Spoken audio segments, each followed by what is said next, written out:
먼저 동서독 간의 경제 통합에 대해서 말씀을 드리겠습니다. 경제 통합은 3단계로 나누어 볼 수 있는데요. 첫 번째 단계는 1990년부터 1996년까지의 기간인데요. 이 단계는 이제 초기 단계로서 크게 제도적 개혁이 이루어졌습니다. 첫 번째로는 대규모로 사유화가 이루어졌는데요. 동독의 경우에는 기업이라든지 농지, 주택, 모든 경제 생산 시설이 국가의 소유입니다. 그렇기 때문에 이것들을 사유화해야 되는 그런 개혁이 필요했고요. 두 번째로는 경제 구조가 개편이 되었습니다. 그래서 경쟁력이 약한 기업들은 도산되었고요. 약 250만 개의 일자리가 기업의 도산으로 사라지게 되었습니다. 그리고 많은 공무원들이 조기 퇴직했는데요. 특히 공산당원이면서 동독의 독재에 적극적으로 지지했던 공무원들은 재임용 심사를 거쳐서 퇴직되었고요. 이와 함께 많은 새로운 기업도 또 창업이 되었습니다. 특히 동독의 경우에는 과거 결핍 경제로서 늘 소비재가 부족했는데 이러한 부족한 소비재를 공급하기 위해서 많은 기업들이 생겨나기도 했습니다. 우리가 흔히 이제 통일 특수라고 부르는데요. 독일 통일이 되고 나서 동독 재건을 위한 건설 붐이 일어났습니다. 많은 건물도 새로 짓고요.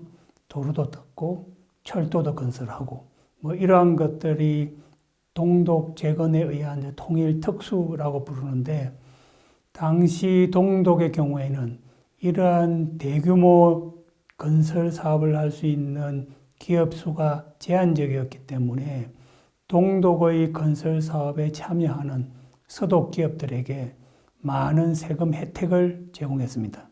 그래서 서독의 기업들이 동독으로 진출해서 건설 사업을 했는데요.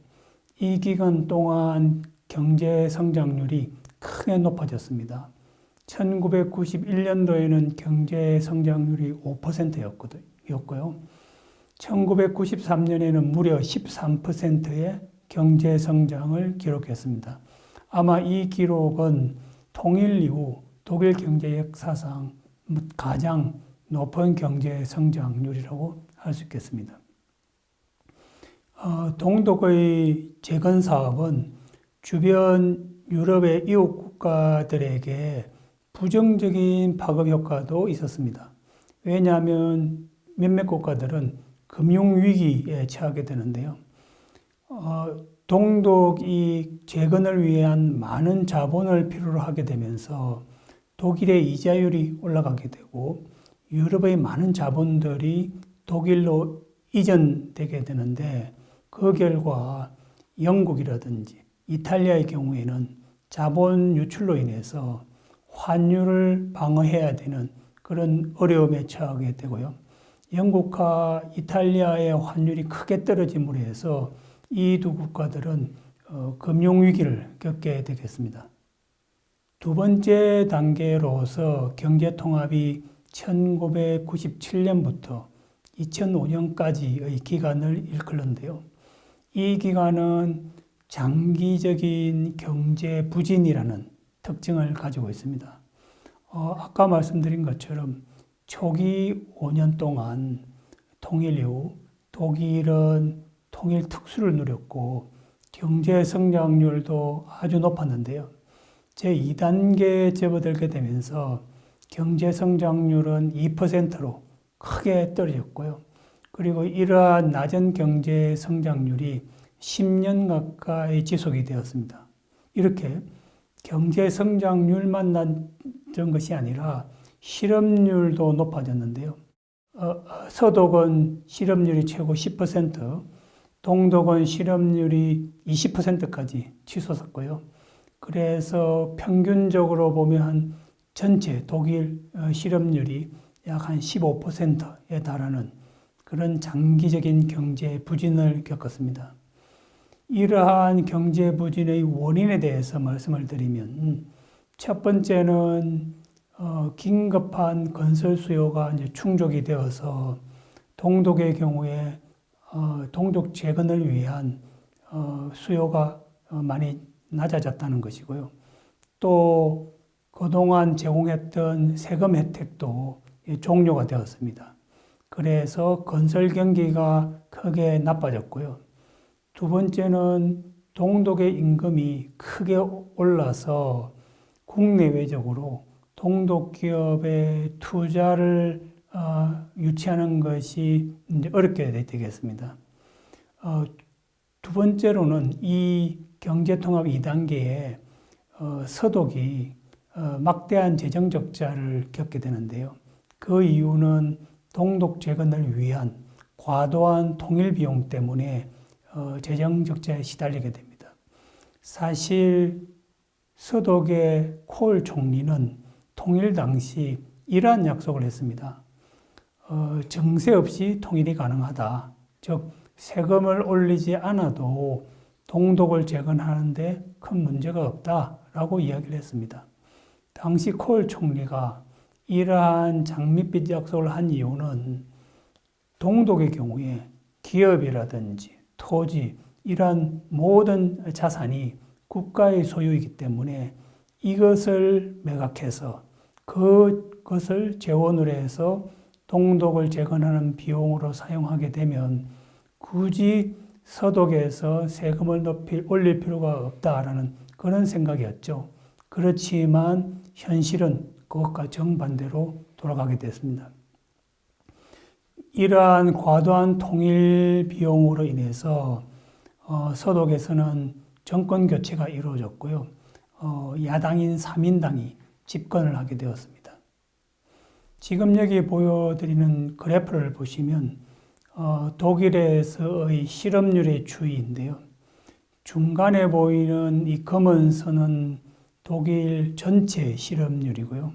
그래서 1997년에서 한 2005년, 6년까지 대체로 10%가 넘는 그러한 실업률을 보이고 있고요. 밑에 실업률은 서독의 실업률입니다. 그래서 한 8%에서 한 10% 정도 되는 실업률을 보이고 있고요. 위에 보이는 제일 위에 있는 선은 동독의 실업률인데요. 많으면 거의 20%에 육박하는 실업률을 보이고 있습니다. 이 그래프가 보여드리는 것처럼 바로 통합의 2단계인 1990년대 중반부터 2000년대 중반 10년까지 사실 독일은 잃어버린 10년이라고 부를 수 있는 장기적인 경제 침체와 높은 실업률을 보이고 있는데요. 이러한 문제를 해결하기 위해서 새롭게 집권한 3인당이 노동개혁을 실시를 하였습니다. 그래서 2005년도에 하르츠4라고 하는 노동개혁을 실시하게 되는데요. 이 노동개혁의 핵심적인 내용을 보게 되면 해고 금지 규정을 완화하는 것입니다. 다시 말씀드리면 좀 노동자들을 쉽게 해고할 수 있도록 하는 그런 규정을 마련했고요. 그 다음에 해고된 노동자들이 일반적으로 실업급여를 받게 되는데 실업급여를 오래 주게 되면 그만큼 적극적으로 일자리를 구하지 않는다라고 보고 실업급여를 받을 수 있는 기간을 단축을 했습니다. 그리고 또 생계급여를 지급하는 데 있어서 그 액수도 삭감을 했습니다. 이처럼 노동자들의 입장에서는 실업 상태가 되었을 경우에 국가의 실업급여나 생계급여에 의존하기보다는 적극적으로 구직 활동을 할 수밖에 없는 그런 노동 환경이 마련된 것이죠. 이러한 노동개혁은 큰 성과를 가져왔는데요. 사실은 3인당은 친노동자 정당입니다.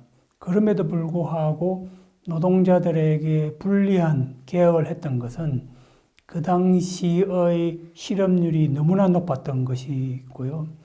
그렇기 때문에 노동자들은 전국적으로 수십만 명이 참가해서 파업과 시위를 했습니다. 그런데 이러한 저항이 불과 2년을 버티지 못한 이유는 이러한 노동개혁의 효과가 금세 나타났기 때문입니다. 2007년도에 독일의 전체 실업률이 8%로 떨어질 정도로 노동개혁이 높은 성과를 보였고요. 그래서 독일 경제는 건전성을 회복해서 독일이 유럽의 병자라는 그런 비아냥에서 유럽의 강자로 우뚝 서게 된 것입니다. 오늘날 독일이 유럽에서 가장 강력한 경제력을 보여주고 있는데요. 이것은 2005년도 친노동자 정당이었던 3인당의 적극적인 노동개혁의 그 성과를 지금까지 보고 있기 때문이라고 할 수 있습니다. 경제통합 3단계는 2006년도부터 시작이 되는데요. 경제가 이제 회복되면서 동독 지역의 경제력도 향상이 되고 동서독 간의 지역 격차도 경제적인 관점에서 서서히 해소되는 모습을 볼 수 있게 되겠습니다. 동독 기업들이 경쟁력을 회복하게 되면서 과거 동구 사회주의 국가의 경제권으로 수출을 이제 많이 하게 되고요. 사실 동독은 과거에 동유럽 국가들에게 수출을 많이 했습니다. 그런데 통일이 되면서 많은 기업들이 도산하고 동구 시장을 상실했는데 이제 동독 기업이 다시 경쟁력을 회복하게 되면서 과거의 동유럽 시장을 함께 회복하게 되었고요. 또한 경쟁력이 있는 서독 상품으로부터 동독의 지역 시장을 방어할 수 있게 되었습니다. 동독의 경우에는 이처럼 경쟁력을 회복하게 된 이유가 두 가지로 꼽을 수 있는데요.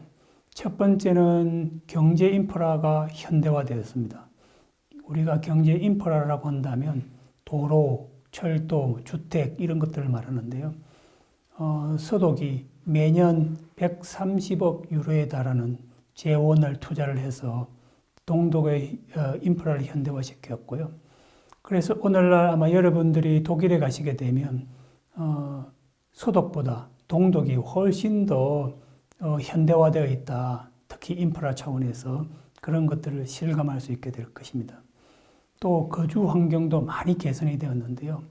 이 거주 환경의 개선은 많은 외부의 기술 인력들이 동독 지역으로 올 수 있는 그런 유인책이 되고 있습니다. 특히 동독에는 드레스덴 그리고 예나와 같은 첨단 산업 도시가 육성이 되어 있는데요. 이 지역에 기술 인력들이 와서 노동을 할 필요가 있는데 이 거주 환경이 크게 개선됨으로 해서 이 부분에서 많은 발전이 이루어지고 있습니다. 동독 지역의 거주 환경 개선과 관련된 수치를 보시면요. 1993년도에 1인당 평균 주거 면적이 30평방미터였는데 2010년도에는 41평방미터로 11평방미터 더 늘어났습니다. 그리고 자가 보유율을 보게 되면 1993년도에는 19%였는데 2010년도에는 34%로 자가 보유율이 크게 늘어났습니다. 동서독 간의 경제 격차에 대해서 말씀을 드리면요. 지금 여기 그래프가 보여주는 바와 같이 통일 직후인 1990년도에 동서독의 경제 격차는 33%였습니다. 즉 다시 말씀드리면 3대 1의 경제 격차를 보였다. 이것이 동서독 분단 혹은 분단 직후, 통일된 직후의 격차이고요.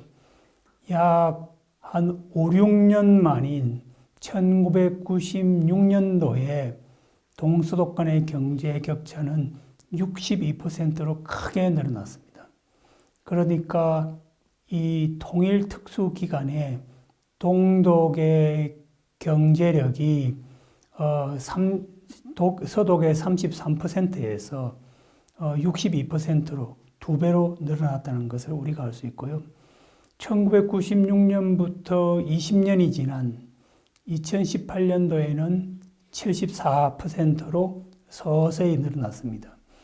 20년 동안 약 10%포인트로 동독의 경제 격차가 서독에 비해서 늘어났다는 것은 1년에 0.5%씩 서서히 동독의 경제가 서독의 수준으로 접근했다는 것을 알 수 있습니다.